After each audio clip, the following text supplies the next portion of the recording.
Welcome to UAB MedCast. I'm Melanie Cole, and today we're updating and revisiting the adult ECMO program at UAB Medicine. Joining me is Dr. Keith Willey. He's the medical director of lung transplantation at UAB Medicine. Dr. Willey, it's a pleasure to have you back with us again. Revisit for us a little bit about the history of ECMO, how it was developed, and how you're using it at UAB Medicine. Thank you. It's a pleasure to be here. So I think as we've discussed in the past, ECMO largely started in the pediatric and neonate area, and over time it's grown into the adult world, really since about 2009. The number of patients that have been supported and the number of programs that use ECMO to support patients with heart and lung failure, it's really grown exponentially. And we, like other programs, are interested and capable of trying to support and help patients that present with advanced heart or lung problems. Well, then what's different now than, say, even a few years ago? What's exciting? Are there any game changers you want to let other providers know about? Yeah, I think so. I think we, like many programs, have gained more experience with supporting a broad variety of patients.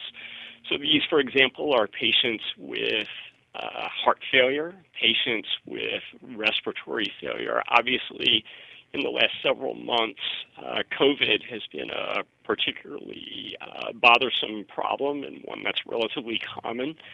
And we've had to rely on ECMO support for these patients as well. But there are groups of other patients as well. So patients with thromboembolic disease, other forms of shock might benefit from ECMO support as well.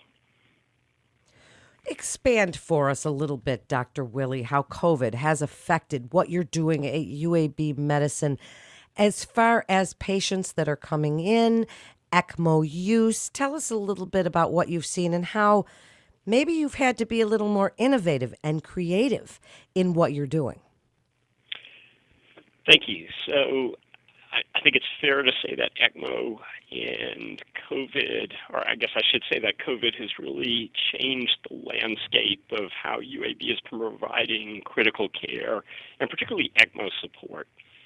It's true that a minority of patients that have COVID ultimately require ECMO support, but we've always stood by to consider ECMO for patients that really get to the limits of conventional mechanical ventilatory support.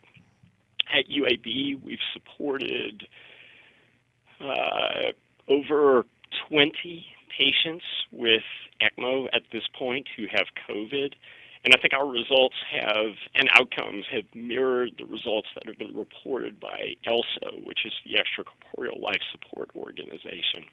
I think it's fair to say that those outcomes are a little bit inferior to patients that are supported who have respiratory failure not related to COVID. But still, considering how sick these patients are, we and many other centers have had successful outcomes for a number of patients. So how are you recognizing then those expected quality metrics, since this is all such a mystery? And we know that ECMO can lead to improved outcomes. How are you really recognizing this? It still seems to be such a complex, mysterious situation. How do you all go about this day to day? So for patients with COVID, the first step is really establishing the diagnosis, and our colleagues in the intensive care unit are providing optimal conventional critical care support. So this is mechanical ventilatory support, it's use of fluids, it's use of the accepted medical interventions, including a medication called remdesivir and a particular corticosteroid. But by and large, it's largely conventional and traditional ICU support for these patients.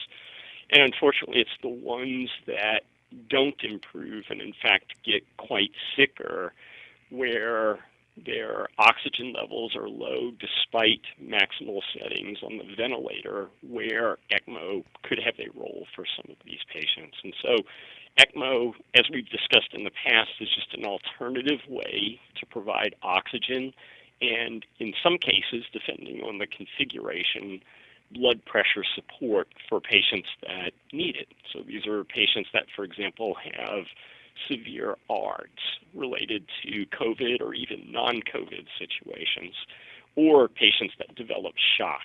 They can be considered for ECMO support. Dr. Willie, what's exciting as far as advances in radiologic imaging that has augmented your diagnostic capabilities for respiratory failure? Is there anything exciting you'd like to share? I think we're learning to use a number of radiologic techniques more regularly with patients that receive ECMO support. One of the challenges in the past has been transportation of these patients, for example, to radiology departments, in part because when you think about moving these patients, they take a ventilator, they take an ECMO circuit, they have to transport in bed. Many of them are sometimes attached to other ICU support devices. And so it really takes a full team of nurses, respiratory therapists, ECMO specialists to transport these patients. But we've been able to develop strategy and algorithmic approaches to move these patients to radiology in a safe manner, and really haven't had any adverse outcomes with these kinds of practices. And I think, as you imagine, the ability to have radiologic imaging, CAT scanning, for example, has really augmented the ability to assess patients and try to implement the appropriate care for them. Well, I certainly imagine that it has. Is there anything new with the design of the equipment for ECMO, anything else, or even some of the research or initiatives that you're doing at UAB that you'd like to share with other providers?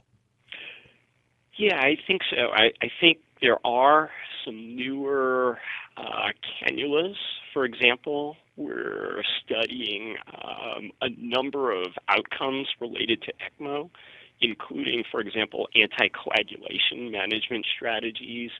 We're studying the optimal use of antibiotics and other medications with ECMO. We're actually participating in an international registry trial right now for patients with COVID who require ECMO support.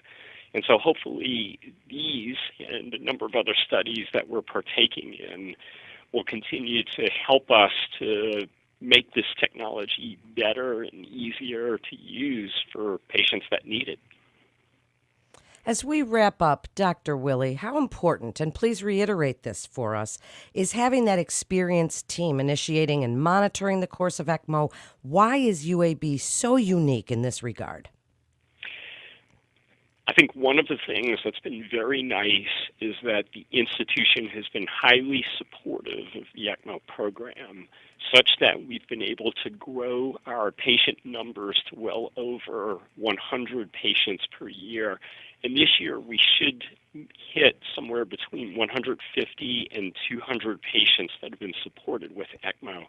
And with that kind of volume just comes experience for the entire team in managing and taking care of patients and hopefully getting patients better. So I think one of the nice features about UAB is just the experience with ECMO care that comes. Well, I certainly agree with you, and thank you so much, Dr. Willie, for coming on and updating us. And a community physician can refer a patient to UAB Medicine by calling the MIST line at 1-800-UAB-MIST. That concludes this episode of UAB MedCast. To refer your patient or for more information on resources available at UAB Medicine, please visit our website at uabmedicine.org/physician. Please also remember to subscribe, rate, and review this podcast and all the other UAB Medicine podcasts. I'm Melanie Cole.